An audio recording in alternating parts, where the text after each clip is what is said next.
आप सभी लोग का हार्दिक स्वागत है चैनल मल्टी न्यूज़ में। जैसे कि आपने थंबनेल में देखा होगा कि जो है आरआरबी, राजस्थान एनएचएम और बीटीएससी जो कि बिहार टेक्निकल सर्विसेज कमीशन, जिसमें लैब टेक्नीशियन की वैकेंसीज़ हैं या आरआरबी की वैकेंसीज है, उससे संबंधित जो है प्रिपरेशन के लिए हम कुछ एमसीक्यूज़ की सीरीज़ स्टार्ट कर रहे हैं, जिसमें जो है आज एमसीक्यू सीरीज़ को देखते हुए बायोकेमिस्ट्री से संबंधित कुछ प्रश्नों को सॉल्व करेंगे। उनके आंसर्स को भी हम ढूंढेंगे और तैयारी करेंगे।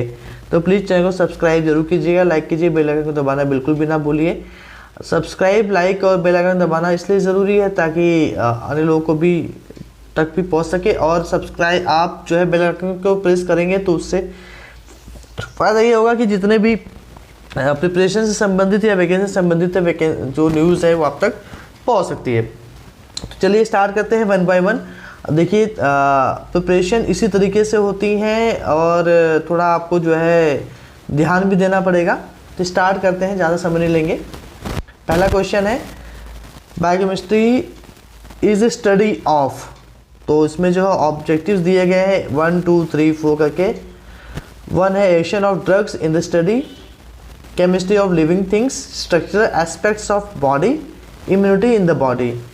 तो अब action of drugs in the study मतलब कि ड्रग का एक्शन देखने की का जो अध्ययन किया जाता है, क्या वो बायोकेमिस्ट्री होता है?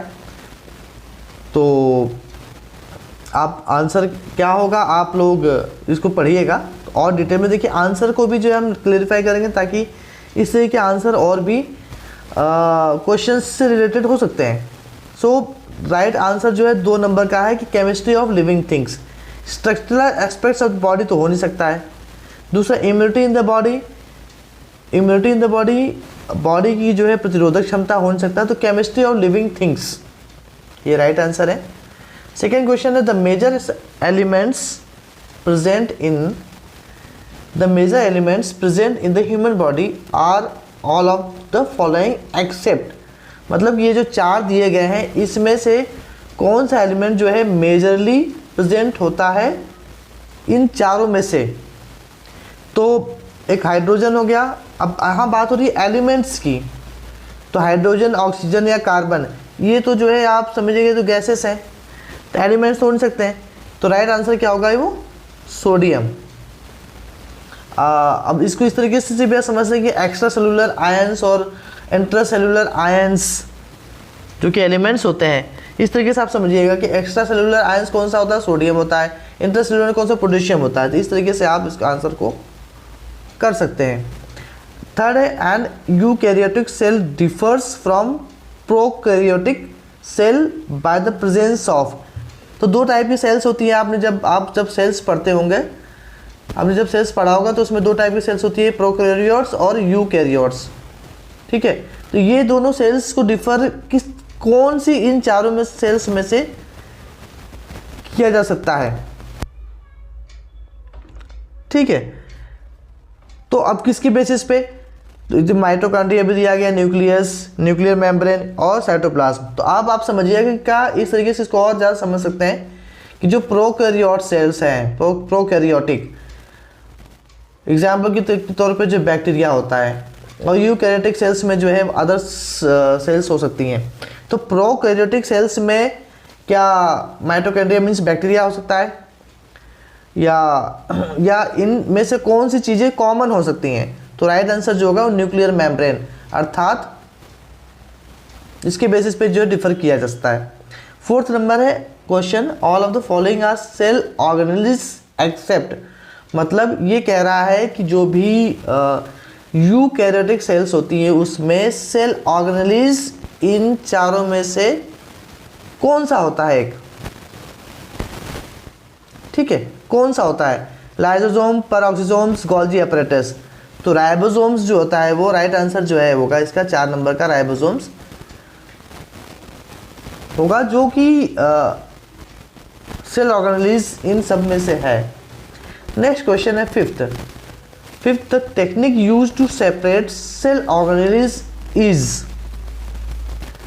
ऐसी कौन सी टेक्निक है जिससे सेल ऑर्गेनेल्स को सेपरेट किया जा सकता है? The technique use to separate cell organelles. तो ये जो चारों जो है वो एक टेक्निक है जिसमें क्रोमेटोग्राफी है, इलेक्ट्रोफोरेसिस है, फिल्ट्रेशन है, डिफरेंशियल सेंट्रीफ्यूगेशन है। ठीक है, ये अलग अलग टेक्निक्स है और हर टेक्निक का अपना अलग अलग जो है वर्क है। तो कुछ लोगों ने इलेक्ट्रोफोरेसिस के बारे में भी पढ़ा होगा, क्रोमेटोग्राफी के बारे में भी पढ़ा होगा, फिल्ट्रेशन क्या होता है वो भी पढ़ा होगा।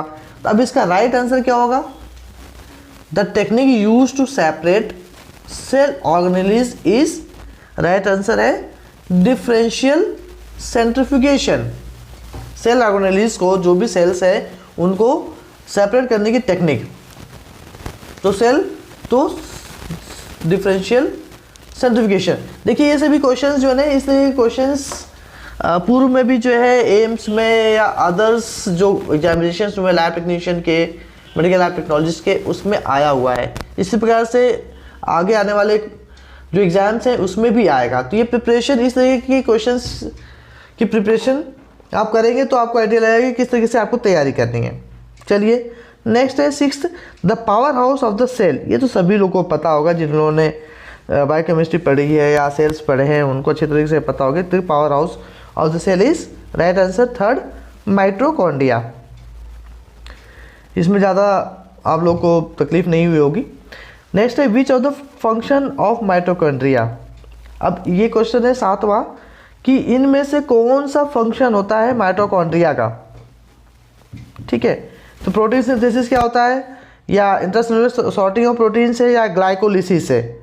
तो राइट आंसर क्या होगा? Oxidative phosphorylation. Oxidative phosphorylation is the function of mitochondria. ठीक है, नेक्स्ट क्वेश्चन 8 नंबर है, the major complex organic biomolecules of cells. हम अभी सेल्स पढ़ रहे हैं और सेल से भी क्वेश्चंस, हमेशा सेल से 2-3 क्वेश्चंस जरूर आते हैं। The major complex organic biomolecules of cells are, मतलब जो सेल्स का जो है मेजर कॉम्प्लेक्स ऑर्गेनिक मॉलिक्यूल्स इन चारों में से कौन सा है? तो आंसर क्या होगा? सभी, ऑल ऑफ द अबव। मतलब डीएनए आरएनए भी होता है सेल्स में, प्रोटीन भी होता है, पॉलीसेकेराइड्स भी होते हैं। ठीक है, 9th क्वेश्चन है, fluid mosaic model of structure और cell membrane was proposed by. जो सेल मेम्ब्रेन का जो है, जो फ्लूइड मोज़ेक मॉडल है, सेल मेम्ब्रेन का जो फ्लूइड मोज़ेक मॉडल का स्ट्रक्चर है सेल्स का, उसे किसने प्रपोज किया था? 9th नंबर क्वेश्चन है, 4 ऑब्जेक्टिव दिए गए, Mitchell, Singer and Nicolson, Pauling, Karl Neuberg. ठीक है, तो किसने दिया था? राइट आंसर क्या होगा? Singer and Nicolson. Okay, next है 10 number questions, macromolecules are transported through cell membrane by. जो मैक्रोमोलिक्यूल्स, 2 तरीके के मॉलिक्यूल्स होते हैं, एक मैक्रोमोलिक्यूल्स होता है, एक माइक्रोमोलिक्यूल्स होता है। तो सेल मेम्ब्रेन के द्वारा जो है कौन सा मैक्रोमोलिक्यूल ट्रांसपोर्ट किया जाता है?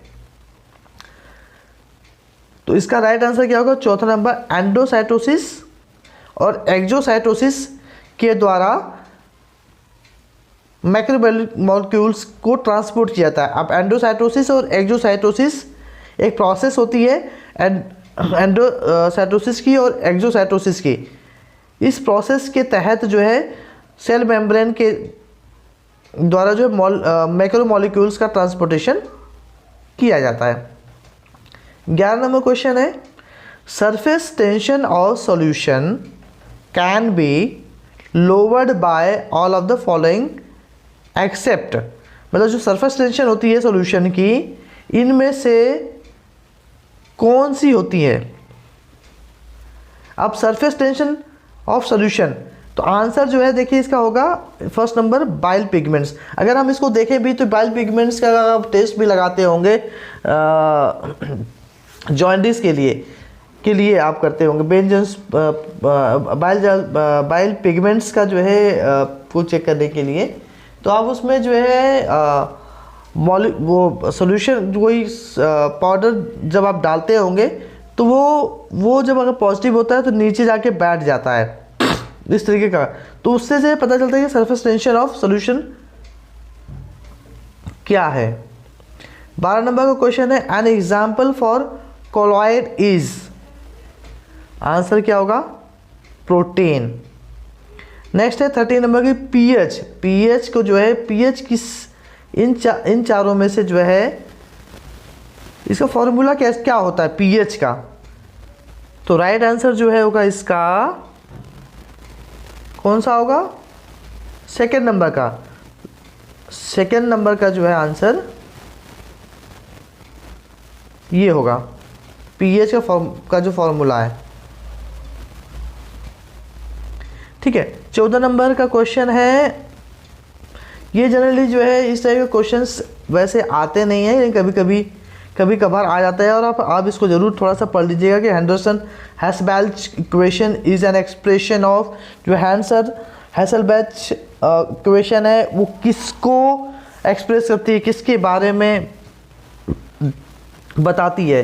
तो पीएच ऑफ बफर, जो भी बफर होता है उस बफर के पीएच को जो है हेंडरसन हैसलबैच इक्वेशन के द्वारा पता चलता है।